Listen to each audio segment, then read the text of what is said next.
അങ്ങനെ ജാസ്മിൻ്റെ ബാപ്പ ബിഗ് ബോസ് ഹൗസിലെത്തുന്നതായിട്ട് പ്രൊമോ കണ്ടിരുന്നല്ലോ. വളരെ സെൻസിറ്റീവായിട്ടുള്ള ഒരു വിഷയം, എങ്ങനെ ഇലക്കും മുള്ളിനും കേടില്ലാതെ എങ്ങനെ ഹാൻഡിൽ ചെയ്യണം എന്നുള്ളത് പ്രേക്ഷകരെല്ലാം കാത്തിരിക്കുകയായിരുന്നു. വളരെ സിമ്പിളായിട്ടുള്ള രൂപത്തിൽ ജാസ്മിൻ്റെ ബാപ്പ അത് കൈകാര്യം ചെയ്തിരിക്കുകയാണ്.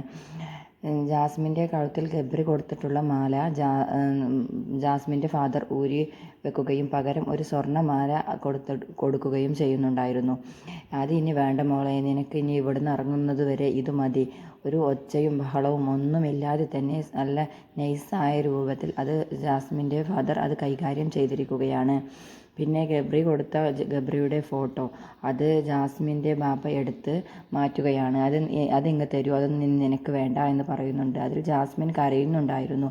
അവളുടെ ഉമ്മയും അതൊക്കെ കണ്ട് കരയുന്നൊക്കെ ഉണ്ടായിരുന്നു. എന്തായാലും അവർ ഭയങ്കര സൈബർ അറ്റാക്ക് നേരിട്ടുള്ള ഒരു ഫാമിലി ആയിരുന്നു ജാസ്മിൻ്റെ ഫാമിലി. അവർ എത്തുമ്പോൾ എങ്ങനെ അത് പ്രതികരിക്കും എന്നുള്ള ആകാംക്ഷയിലായിരുന്നു പ്രേക്ഷകർ. എന്തായാലും ജാസ്മിൻ്റെ ഉപ്പ അത് വളരെ സിമ്പിളായിട്ടുള്ള രീതിയിൽ തന്നെ ഹാൻഡിൽ ചെയ്തിരിക്കുകയാണ്. ജാസ്മിന് ബിഗ് ബോസ് ഹൗസിൽ നിന്നും പുറത്തു നിന്നും ഇത്രയും നെഗറ്റീവ് വരാനുള്ള കാരണം ഗബ്രിയുമായിട്ടുള്ള ഒരു കോംബോ ആണ്. ഗബ്രി പോയതിന് ശേഷവും ജാസ്മിൻ അതിനെ തന്നെ തുടർന്നു കൊണ്ടിരിക്കുന്നു. അതാണ് വളരെ മോശമായിട്ടുള്ള ഒരു കാര്യം. എന്തായാലും അവളുടെ ഫാദർ വന്നിട്ടുള്ള ബാക്കിയുള്ള വിശേഷങ്ങൾ നമുക്ക് കാത്തിരുന്നു കാണാം.